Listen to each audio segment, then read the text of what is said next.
टूनी चिड़िया की आत्मा के 3 होनहार पोतिया बेटे थे। उसने हाल ही में 3 खूबसूरत संस्कारी पोतिया चिड़ियाओं से अपने बेटों की शादी करवाई थी।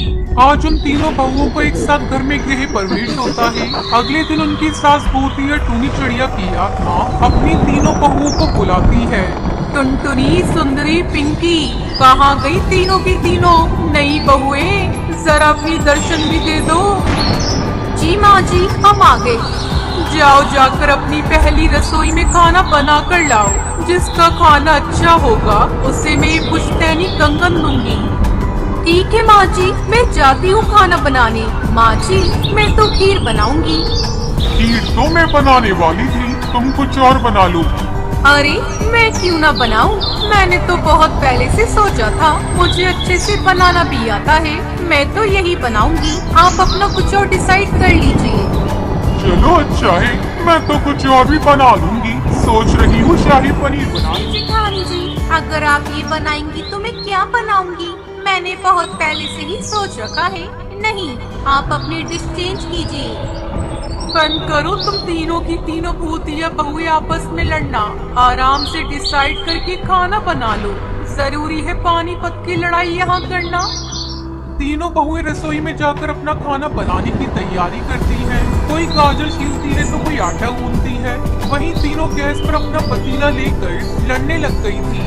अरे टुनटुनी, अपना पतीला हटाओ यहाँ से, मुझे दूध चावल पकाना है। हाँ जेठानी जी, आप बहुत चालाक समझती हैं खुद को। मुझे भी खाना बनाना है, मैं क्यों अपना पतीला हटाऊं? आप पिंकी को कह दीजिए वो अपना शाही पनीर हटाए। मुझे माँ जी से डांट नहीं खानी है। अरे तो हटाओ, मुझे पूरी भी तलनी है। नहीं हटूंगी, बोलो क्या करोगी आप? तभी वो तीनों पोतिया बहू गुस्से में दूसरे का खाना स्लिप से हटाती है तो कभी गैस से हटाती है। इतने में किसी के आलू जमीन पर होते हैं तो किसी को पनीर। बहू की चिल्लम चिल्ली से सास रसोई में आती है तो वहाँ को जड़ चमन नजारा देखकर वो गुस्से में कहती है, हे भगवान, अरमानों से मैं तुम तीनों को इस घर में लाई होगी। तुम तीनों बहुएं मेरा घर संभाल कर रखोगी, लेकिन तुमने तो पहले दिन ही पहली रसोई में रसोई का नाश कर दिया।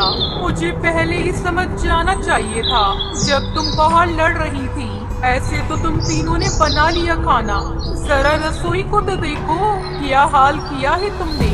सारा सामान जमीन पर है और टुनटुनी बहू तो स्लिप पर क्यों चढ़ी है? माँ जी, वो मैं। बेड़ा गर्क हो तुम सबका। नीचे उतरो टुनटुनी बहू। देखो, प्यार मोहब्बत से एक एक करके खाना बना लो, क्योंकि रसोई तो एक ही है और तुम तीनों को इसी में सिमट कर रहना पड़ेगा। अगर मुझे अब तुम्हारी एक भी आवाज आई तो देख लेना, मुझसे बुरा कोई नहीं होगा। तीनों बहुएं कतार में सिर झुकाकर एक साथ कहती हैं, जी माँ जी, अब की बार ऐसा कुछ नहीं करेंगे। हम प्यार मोहब्बत से खाना बना कर लाएंगे। उसके बाद तीनों बहुएं मिलकर खाना तैयार कर डाइनिंग टेबल पर लगाती हैं। तभी पोतिया टूनी चिड़िया की आत्मा कहती है, जरा घड़ी की सुई देखो, दोपहर के 3 बज रहे हैं। तुम्हारी पहली रसोई की सुबह का खाना अब बन रहा है तो रात का खाना क्या 2-3 बजे खिलाओगी बनाकर? माँ जी माफ कर दीजिए, अब से हम तीनों बहुएं ऐसा नहीं करेंगी। तभी तीनों बहुएं का खाना खाकर पोतिया टूनी चिड़िया की आत्मा को टुनटुनी बहू का खाना पसंद आता है और वो शगुन के तौर पर उसे कंगन देती है। माँ जी, आपने देवरानी जी को ही कंगन दे दी। हमारी भी पहली रसोई है, हमें भी कुछ शगुन में दे देती। ये तो आपने सही नहीं किया। अब कान में थोड़ा तेल डाल लो, क्योंकि मैंने कहा था जिसका खाना अच्छा होगा सिर्फ उसी को कंगन दूंगी। और मुझसे जबान लड़ाने का नतीजा जानती भी हो। तभी सास पोतिया टूनी चिड़िया की आत्मा अपनी बहू को मारने वाली होती है। तभी उसके तीनों बेटे वहाँ आ जाते हैं। अरे ये रहा तुम तीनों का शगुन का तोहफा। तुमने लाने को कहा था ना? हाँ, अब दे दो सबको। चलो अच्छा है, मेरे बेटों ने तुम तीनों की जान बचा ली, वरना ले लो बहू, हार रख लो। ऐसे ही काफी दिन गुजर जाते हैं। जब भी वो तीनों बहुएं किचन में खाना बनाती तो एक दूसरे से लड़ाई करती थी। ये देखकर पोतिया टूनी चिड़िया की आत्मा अपनी बहू को अलग खाना बनाने के लिए कहती है। तभी एक दिन चाय बनाते हुए उसका हाथ जल जाता है।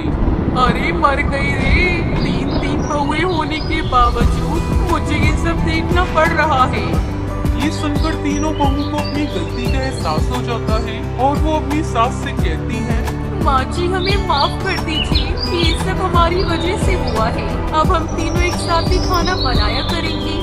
अब वो तीनों भूतिया चिड़िया बहुएं मिलकर एक साथ खुशी खुशी रहने लगती हैं। क्या लगा कि वो कचरा कौन उठाकर ले जाता है?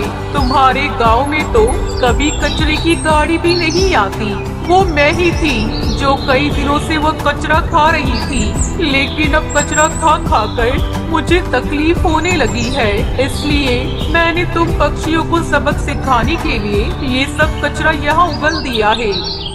क्या तुम कचरा खा रही थी? तुम क्या कचरा खाने वाली भूतिया चिड़िया की आत्मा हो? नहीं, मैं भूतिया चिड़िया की आत्मा हूँ, लेकिन कचरा खाने वाली नहीं। वो तो मुझे तुम सबकी तरह ही गंदी आदत थी। मैं अपने घर की सफाई करके सारा कचरा बाहर डाल देती थी। हवा से वो कचरा बाकी भूतिया पक्षियों के घरों में चला जाता था। वो सब मुझसे परेशान हो गए थे। एक दिन उन सब ने राजा भूतिया टुन्नू चिड़ा की आत्मा से मेरी शिकायत कर दी। फिर उन्होंने मुझे श्राप दे दिया कि जब तक तुम किसी एक गांव को पूरी तरह स्वच्छ नहीं बनाओगी, तब तक तुम्हें कचरा खाने की सजा मिलेगी। फिर उन्होंने मुझे इस गांव में भेज दिया। यहाँ आकर मैंने देखा कि इस गांव में बहुत गंदगी फैली हुई थी। मेरी सजा थी कि मैंने सब कचरा खा लिया। मुझे लगा कि सब गांव स्वच्छ हो गया है, लेकिन अगली रात यहाँ फिर से कचरा जमा हो गया और मुझे फिर से आना पड़ा और वो कचरा खाना पड़ा। कितने दिनों से मैं कचरा खा रही हूँ, अब मुझसे ये बर्दाश्त नहीं हो रहा था। तुम सबको सबक सिखाने के लिए और सुधारने के लिए मैंने ये सब किया। हम मानते हैं कि हमसे गलती हुई है। हमें अपने घर के साथ साथ गांव को साफ सुथरा रखना चाहिए, लेकिन हम क्या करें, इस गांव में कचरा कहीं डालने की जगह ही नहीं है। तुम सब पक्षियों की इस परेशानी का मेरे पास एक उपाय है। तुम सब पक्षी मिलकर एक बड़ा सा गड्ढा खोदो और उसमें सब कचरा डालना शुरू करो। एक बार कचरा डालने के बाद उस पर मिट्टी डाल देना। ऐसा करने से बहुत सारी खाद तैयार होगी जो तुम पक्षियों के खेतों और पेड़ों में डालने के लिए इस्तेमाल कर सकते हो। ऐसा करने से पूरा गांव हरा भरा हो जाएगा और कचरे की वजह से गंदगी भी नहीं फैलेगी। उसकी बात मानकर अगले ही दिन सब पक्षी एक बड़ा गड्ढा खोद देते हैं और उसमें ही सारा कचरा डालने लगते हैं। जल्द ही वो गांव स्वच्छ हो जाता है और भूतिया टूनी चिड़िया की आत्मा अपने श्राप से मुक्त हो